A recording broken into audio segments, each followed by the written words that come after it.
The smiling critters might not actually be dead as Ollie and DogDay say. Now, I know this sounds really suspicious, but I did some digging and found out that some of them will be seen in Chapter 4. Let me explain first with how and why they stayed alive.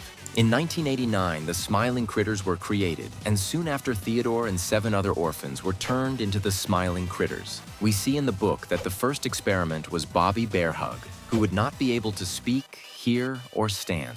This is extremely sad when you think about how she was an orphan just scrapped as a test experiment. But after her, we know that all of the other experiments did well and kept improving until they finally made Garfield, who we know now to be the biggest and most powerful smiling critter because of his poppy gas and sharp claws. After the smiling critters were made, they were tortured in the playhouse prisons for years on end, being forced to hang around the kids in the factory right after they were just beat near to death. Now at the time, they were all in the same boat, which was to wait for the hour of joy that Catnap was telling them all so much about. However, when the hour of joy happened 6 years later, many of the smiling critters started to oppose the prototype's rule because of how he forcefully controlled the toys and made them kill everyone in the factory, even the innocent people. However, Catnap still followed the prototype, causing many problems in the future. Now at this point in time, the factory was divided into factions. On one side, there was Poppy Playtime, who opposed the prototype's rule and wanted to escape the factory. And on the other side, there was the prototype who think the best way to live would be to die in the factory, to prevent further experimentation. All of the other smiling critters joined Poppy's side, which we know because of the line "You're Poppy's angel" from DogDay and the further mention of the smiling critters from him. Anyways, after the hour of joy, Poppy was put in the glass case, causing the smiling critters to make a plan to try to get her out. This would include Crafty Corn making a letter for us, painting on the walls about where to not go, and also painting a poppy flower on certain places where Poppy would need to go. However, not long after the prototype found out about this and would try to kill the smiling critters before they could do anything. We can see how most of them died from the cardboard cutouts in Chapter 3. First, he would take down Bubba because he was the smartest. The prototype seemingly led Bubba to a closed-off room and killed him right after Bubba insulted the prototype about how his rule was terrible. Next, he went after Kickin' Chicken, who seemingly tried to go outside with one of the other unnamed smiling critters and would be stopped and killed by the prototype, while the other smiling critter he went with would run away. After Kickin', it was Crafty Corn, who seemingly died while painting one of the poppy flowers because of her line that says "Pass me the red," right before her screaming and dying. So, after she died, most of the smiling critters were scared, so they would try to go into hiding.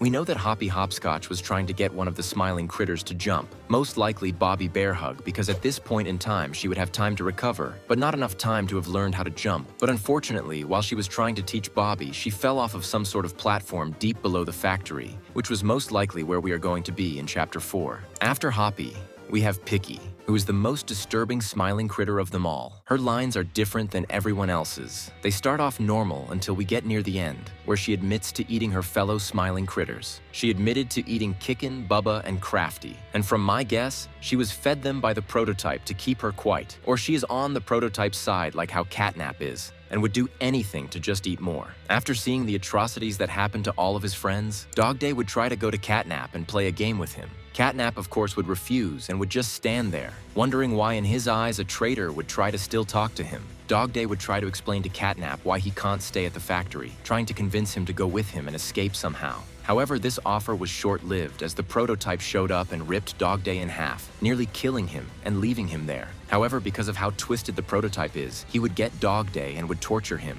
hanging him up and strapping belts on him while barely feeding him. We also know that the prototype would keep this a secret because Ollie didn't know that DogDay was down there, and Poppy probably didn't know either because she didn't direct us down there to save him when she met up with us. Anyways, all of this brings us to the current game, so that begs the question of what does all of this mean for Chapter 4 and beyond? Well, from this, we know that Bobby, Hoppy, and Picky might still be alive and still roaming around in the factory. From Bobby's cutout, it seems like she's still kinda mad that we left her to die before the hour of joy, because she was greatly disabled. However, I doubt that she will be an antagonist, but more or so a helper of Poppy. However, by the slight chance that she is an antagonist, she will be very similar to how Mommy Longlegs was in the end, Chapter 2, and would be obsessed over us like how she is in the cardboard cutout. After Bobby, we have Hoppy, who we know now would be nearly immobile because of when she fell down trying to escape with Bobby. So from my guess, we are going to see her next chapter in a small cutscene like how we saw DogDay in Chapter 3, right before she bleeds out or gets killed by the mini critters like DogDay.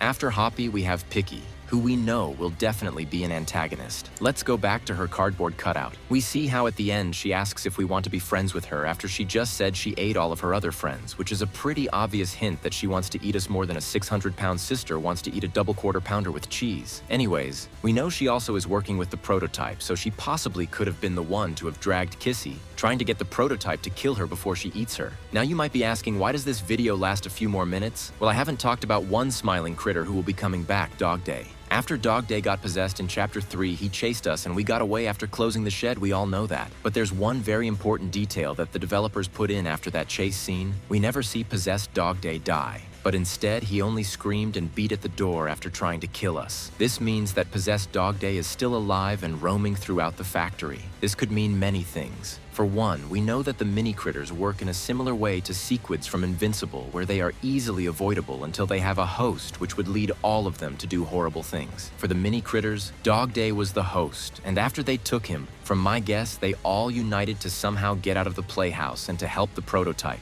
Let's go back to my theory on Pick'n taking out Kissy. What if instead it was DogDay and the mini-critters and they're carrying her to the prototype or are treating her DogDay style and torturing her? With this, I think that one of the mini-antagonists of Chapter 4 will be possessed DogDay and the mini-critters, who will be looking for more smiling critters to possess. This could result in us seeing a lot of scenes like DogDay's, where smiling critters like Hoppy try helping us for a bit until the mini-critters take over Hoppy's body and use it to chase us down again. This might be how Poppy Playtime brings back the smiling critters. By instead of giving us direct friends and enemies, they turn them all into one big collective mini-antagonist. So with all of this, we can determine what will happen in Chapter 4 and maybe even Chapter 5. We know that in Chapter 4, we will be going down into the labs, which is where they held Catnap and the prototype as mentioned in the tapes.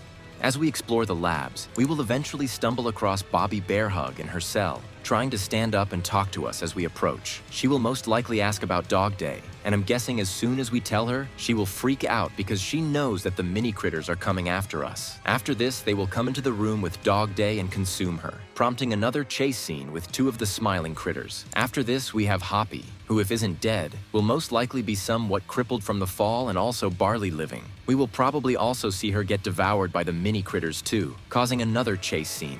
From my guess, after all of this, we get chased down and end up in a room with Picky somehow, who will try to eat us. But right before she does, the mini-critters burst into the room and eat her instead. After this, we will go into another chase scene and will probably end up either containing them or burning them all in a boss fight with whoever the Chapter 4 antagonist will be, eventually ending with us going face to face with the prototype, ending Chapter 4 and starting Chapter 5 with whatever the prototype wants us to do. Subscribe and click here for Part 1.